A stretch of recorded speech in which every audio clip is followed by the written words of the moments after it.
हम सब लोग यहाँ प्राकृतिक खेती सीखने आए हैं और प्राकृतिक खेती की बात कर रहा हूँ आपसे। मित्र, खेती से सभी का कारोबार चलता है। दुनिया में कोई भी व्यक्ति बिना खेती के जिंदा नहीं है। इसके बावजूद भी खेती सबसे निचले पायदान पर, किसी जमाने में कहते थे उन्नत खेती, मध्यम बान, निश्चित चाकरी, भीख निदान। आज क्या हुआ? खेती सबसे निचले पायदान पर आ गई। क्यों आ गई? क्योंकि खेती में उन्नति के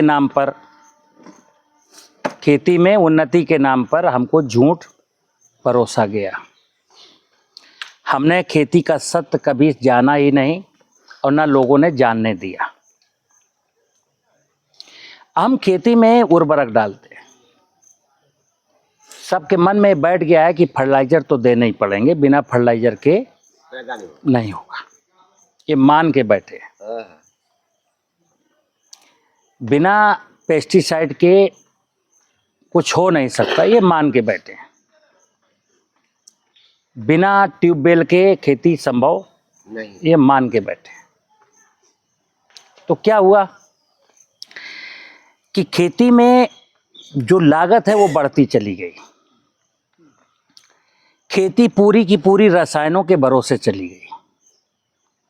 बिना रसायनों के खेती संभव नहीं, ऐसा लोगों ने बता दिया और हमने मान लिया।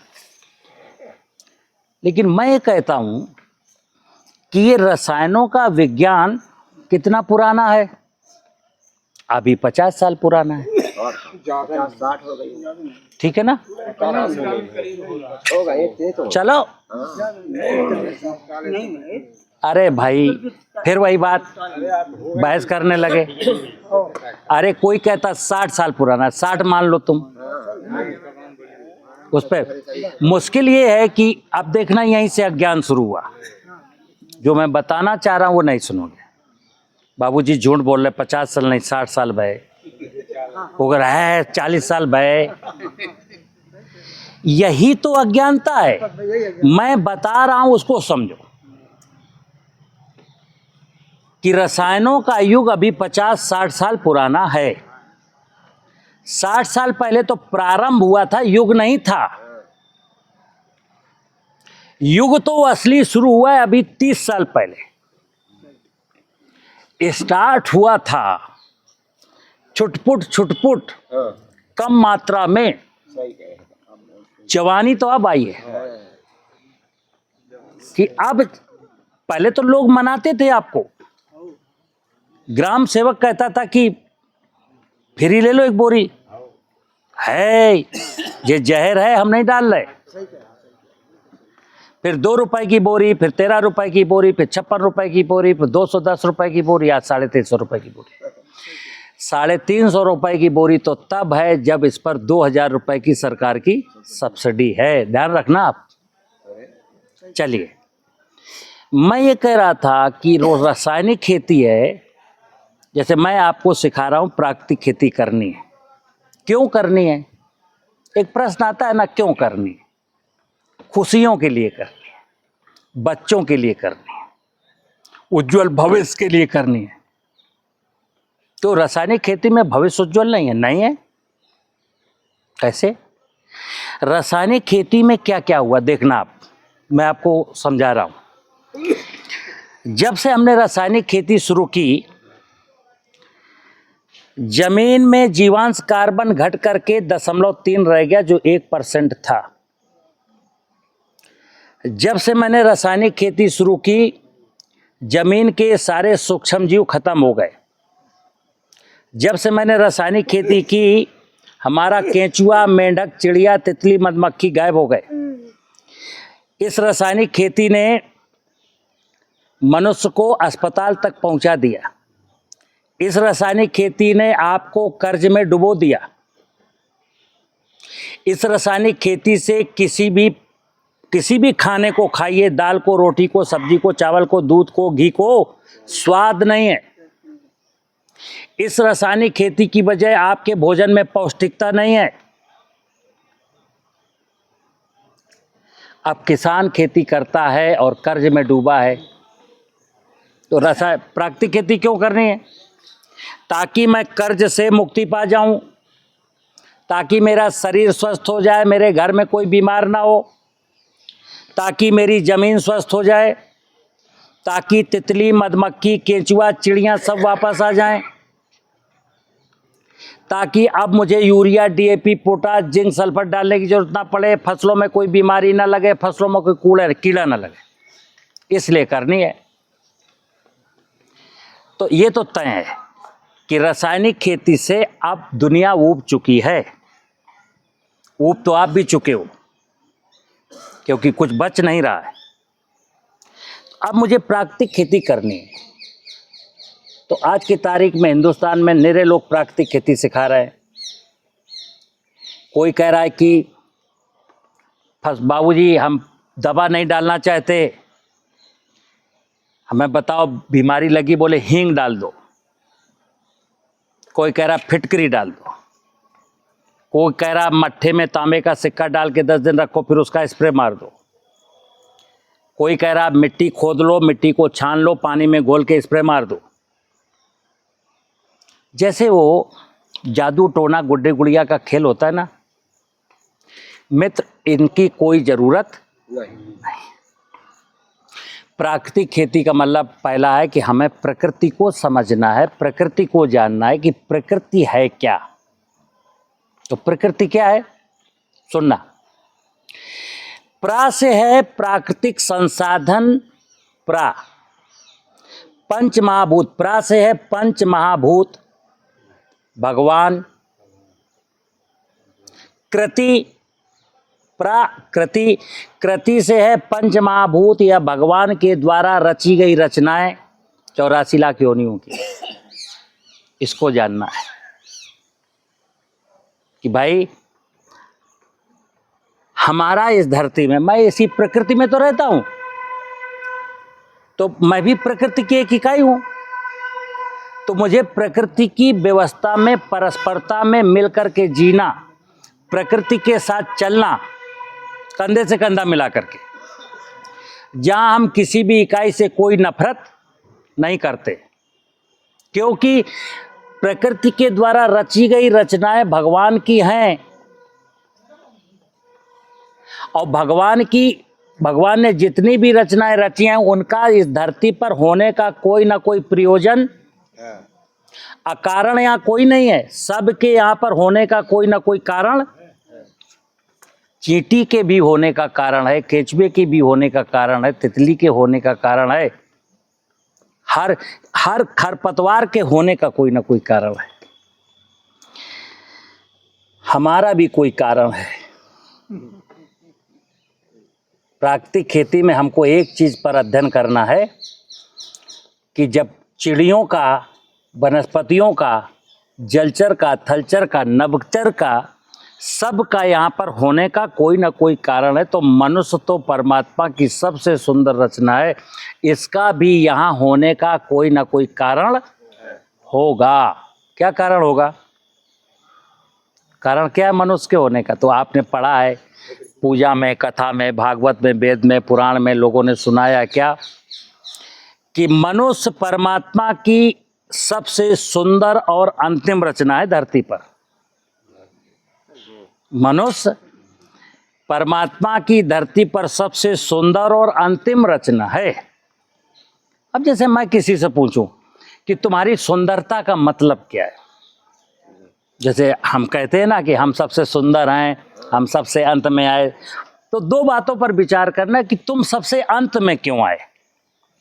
अगर तुम पहले आ जाते तो क्या होता?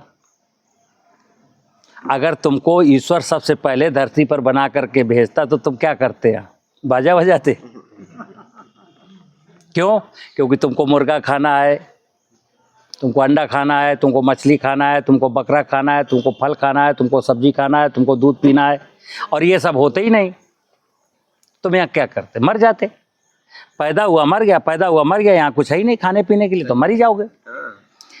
तो परमात्मा ने मनुष्य को सबसे अंत में इसलिए बनाया क्योंकि तुम परमात्मा की सबसे सुंदर अंतिम रचना हो, परमात्मा के सबसे प्रिय हो।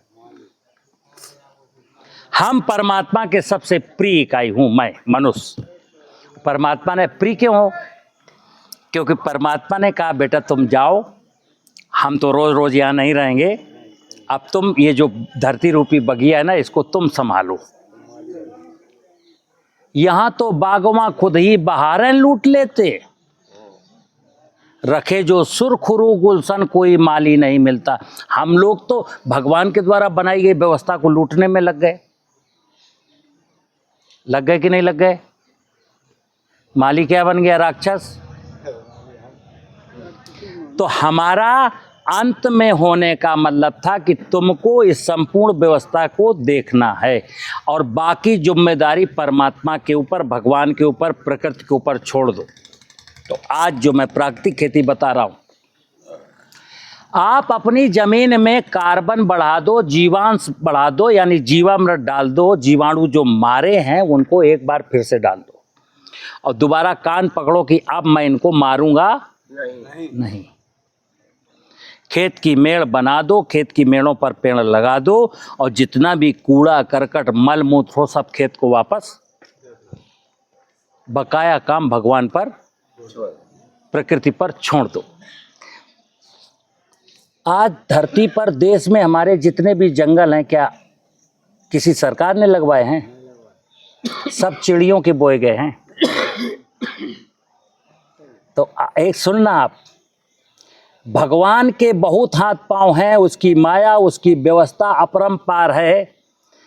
चूंकि तुम सबसे सुंदर रचना हो तो इसलिए तुमको सजा नहीं देता, लेकिन हम उसकी व्यवस्था को सेंध लगाते रहते। अब जैसे मैं प्राकृतिक खेती में कहता हूं जंगल चलो मेरे साथ, और मैंने इतना जो ज्ञान प्राप्त किया, जो मैंने सीखा, ये जो मेरे पास ये जीवामृत है ना, ये जीवामृत जंगल से लाया हुआ है। जंगल की 43 लोकेशन की मिट्टी खोजी मैंने, 5 साल 70,000 किलोमीटर बोलेरो चला करके, तब इतनी दमदारी से बोलता हूं, चैलेंज के साथ बोलता हूं। कोई मेरी बात को काट के दिखाए। 2 काम करने मित्र, जमीन में कचरा वापस करो और जीवाणु जो मैंने पेस्टिसाइड डाल के मारे उनको वापस करो। जमीन जिंदा हो गई, जमीन में कार्बन हो गया। जैसे घर में दही जमाते हो तो दही जमाने के लिए क्या क्या चाहिए? जामन और दूध। अब दूध है, जामन नहीं है तो दही नहीं बनेगा। जामन है, दूध नहीं है तो दही नहीं बनेगा। इसी प्रकार जमीन में कार्बन, जीवांश कार्बन बढ़ाने के लिए हमको कार्बनिक पदार्थ भी डालना है और ये जीवाणु भी डालना है। क्या होगा अगर कार्बन में बढ़ा दूं जमीन में और जीवाणु डाल दूं तो क्या होगा? सुनना आप। हमारे साथ जो लोग जुड़े हैं देश के, कई दूसरी कंट्रियों के, उनका तजुर्बा है। वो जो बताते हैं हमको रोजाना कि साहब ये हुआ, ये हुआ, ये हुआ। सुनना आप, जिस जमीन में ये बेनिफिशियल माइक्रोब्स पहुंच गए, फसलों में लगने वाली ज़्यादातर बीमारियां जमीन से आती हैं।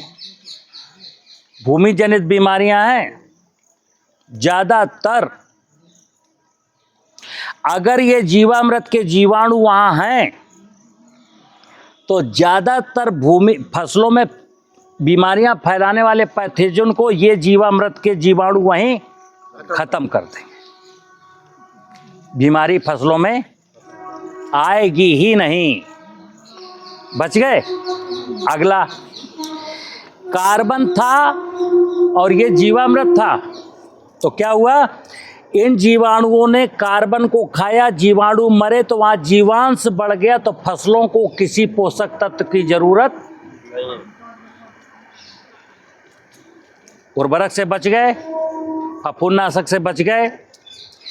जिस दिन जमीन में 1% से ज्यादा ह्यूमस हुआ तो जमीन की जल धारण क्षमता इतनी बढ़ जाएगी, सिंचाई की जरूरत खत्म। आज के ठीक 50 साल 40 साल पहले आपके उरई में या पूरे देश में बरानी खेती होती थी। बरसात गई, हल बैल खेत में गए, जोता, चना मटर मसूर राई अलसी जौ सब बिना पलेवा के बो दिया, बिना फर्टिलाइजर के बो दिया, बिना बीमारी के काट लिया, बिना कीड़ा के काट लिया। उस भोजन में स्वाद भी था, स्वास्थ्य की गारंटी भी थी।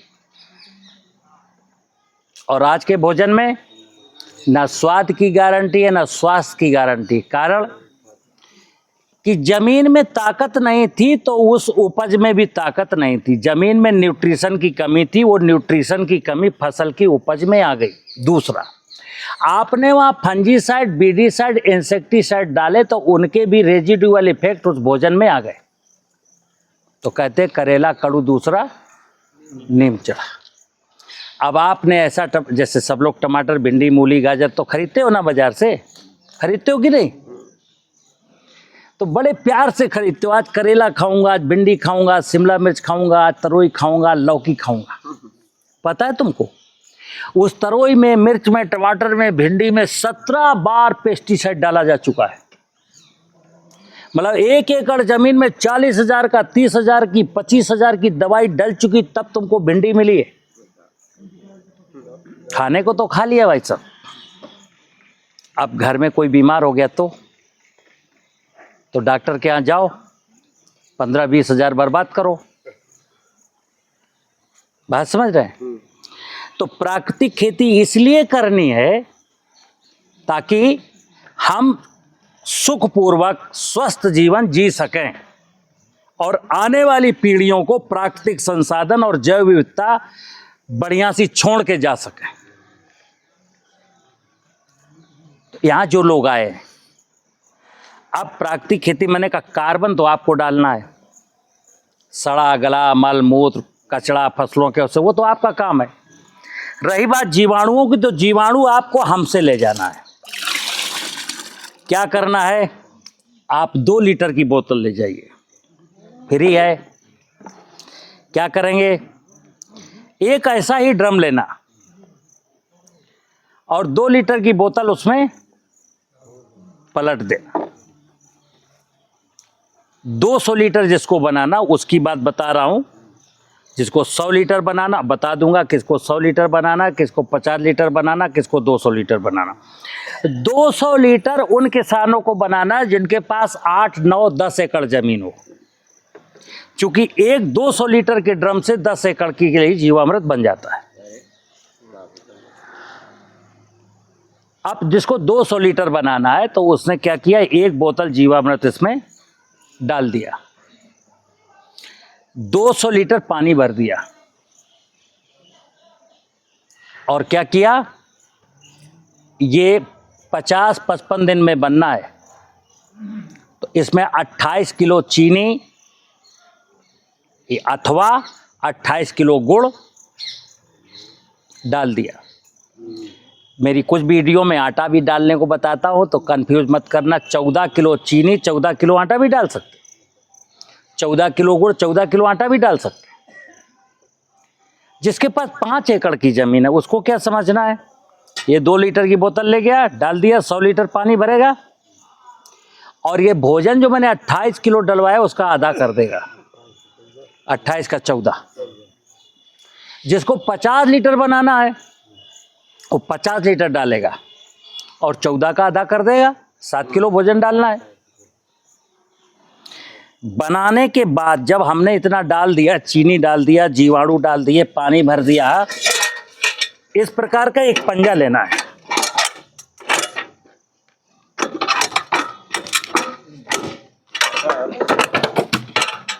इस प्रकार का पंजा, ये पंजा इसमें डालना है। डेली सुबह एक टाइम, दिन में एक बार फिक्स कर लेना, सुबह दोपहर शाम जब मर्जी हो। पंडा डाल करके इसको ऐसे से पानी को मथना है। क्यों मथना है? अंदर बैठी हुई चीनी घुल जाए। दूसरा, इसमें जो इस बोतल में जो सूक्ष्म जीवाणु थे, इनको ऑक्सीजन की ज़रूरत है, ये पानी की ऑक्सीजन से काम चलाते हैं, तो पानी में ऑक्सीजन का लेवल बढ़ जाए, ठीक है ना, ताकि उनका मल्टीप्लिकेशन हो सके। जो 2 लीटर ले गया था, 2 लीटर सब लोग ले गए थे। 5, जिसको 50 लीटर बनाना था वो भी 2 ले गया, जिसको 100 लीटर बनाना था वो भी 2 ले गया, जिसको 200 लीटर बनाना था वो भी 2 लीटर ले। तो सुनना, जो 2 लीटर ले गया 200 लीटर बनाया उसका बनेगा 50 दिन में।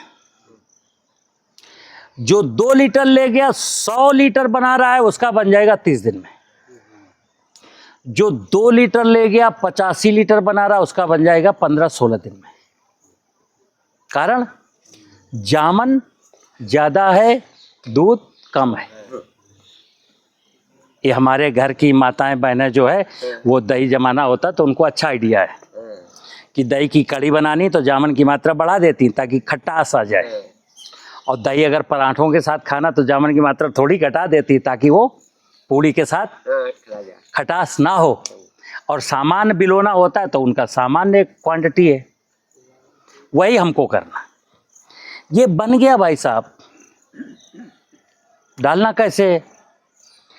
तो इससे 20, अगर कोई पलेवा कर रहा है किसान खेत में, मान लो पलेवा करना है, पानी लगा दिया, मटर बोना है, गेहूं बोना है, खेत को भर दिया, तो 20 लीटर इससे निकालिए, 1 एकड़ खेत में ले जाइए और ये आधा किलो का मक्खा रखिए, आधा लीटर का मग्गा, बाल्टी में जीवामृत है, एक कोने में गए, आधा लीटर फेंक दिया, आगे बढ़े, आधा लीटर, 40, 35, 45 जगह आधा लीटर भरे हुए पानी में फेंक आइए। ये बैक्टीरिया, इसके जो माइक्रोब्स पानी में हिल डुल करके जहाँ जाना था वहाँ चले जाएंगे। दूसरा, कोई किसान कहेगा साहब हमारे खेत में तो नमी है, मुझे चना बोना है, मुझे पलेवा करनी नहीं है। ऐसा किसान क्या करेगा? ये 20 लीटर निकालेगा और 100 किलो सूखी हुई गोबर की खाद लेगा, उसमें मिलाएगा और यूरिया की तरह बिखेरेगा, पीछे से जुताई कर देगा। इतना करने के बाद आज देश में डीएपी की बहुत क्राइसिस है। मैं पिछले कई सालों से और कई वीडियो ऐसी बना चुका कि देश को फास्फेटिक फर्टिलाइजर कहीं से मंगाने की जरूरत और ना किसान को फास्फेटिक फर्टिलाइजर डालने की जरूरत है। कारण क्या है कि आप कल्पना करना, आप पिछले 10 साल से गेहूं बो रहे हो, 1 एकड़ में 1 बोरी डीएपी डालते हो, 10 साल में कितना डीएपी डाला? 10 बोरी डाला कि नहीं डाला? वैज्ञानिक कहते हैं कि जो डीएपी जो फास्फेट में डालता हूं उसकी 30% मात्रा फसल लेती है, से 70% मात्रा वहीं हमें घुलनशील अवस्था में बदल जाती है।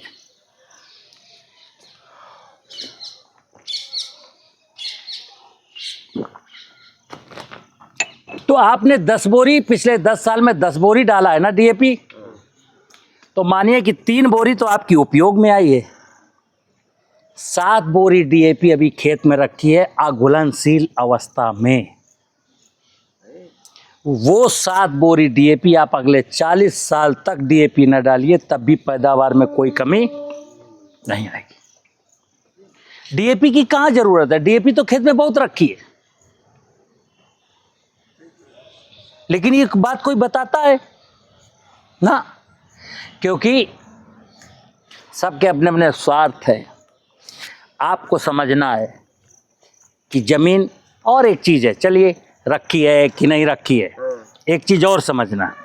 अगर खेत में मैंने कार्बन डाल दिया, जीवाणु डाल दिए, जंगल में, जंगल जो हरे भरे जंगल हैं जहां मनुष्य नहीं जाता है, वहां किसी फसल को कोई पानी देता है, कोई यूरिया डीएपी पोटास देता है, वहां की फसल में कोई बीमारी लगती है, कोई कीड़ा लगता है।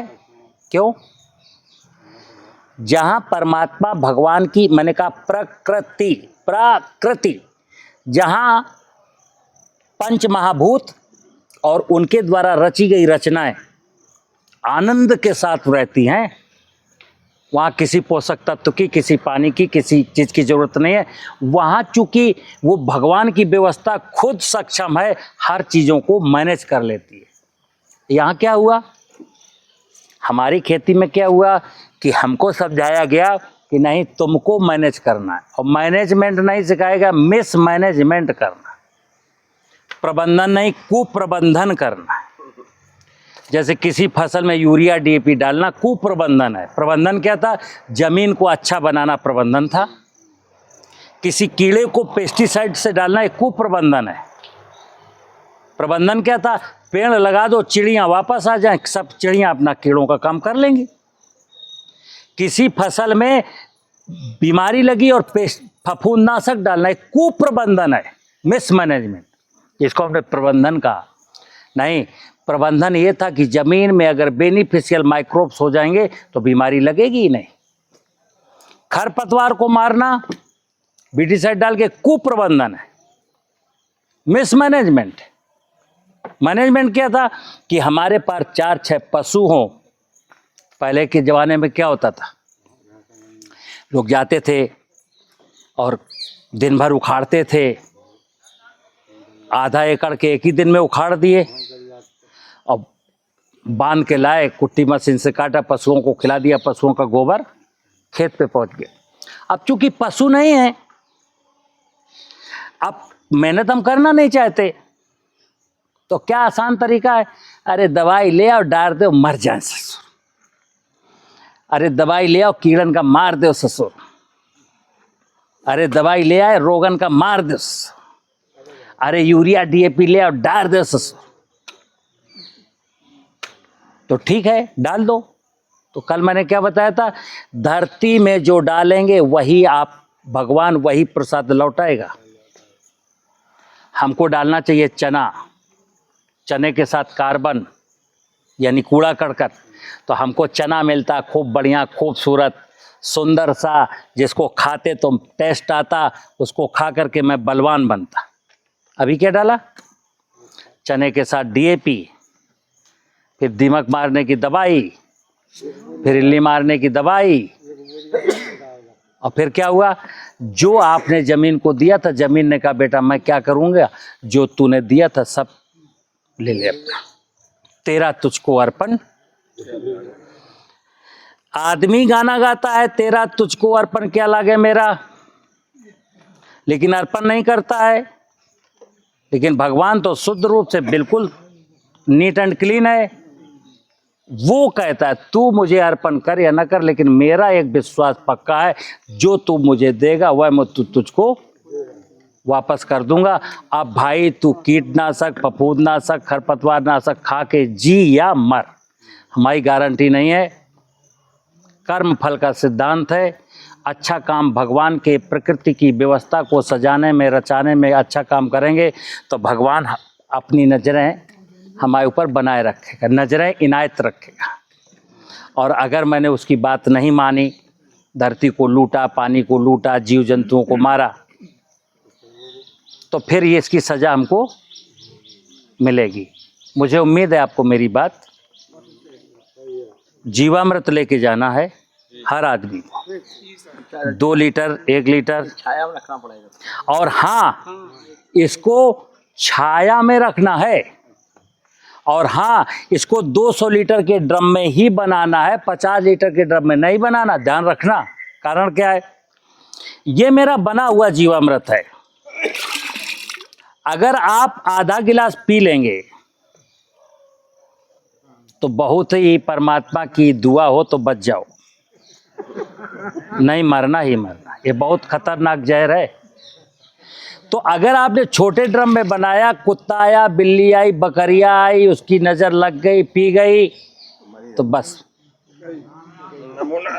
कारण सुन लो, अभी हम लोगों को 4 साल पहले वैक्सीन का टीका वो कोवैक्सीन लगाया गया कोरोना से। सिस्टर कितनी दवा लगाती थी, आधा ml,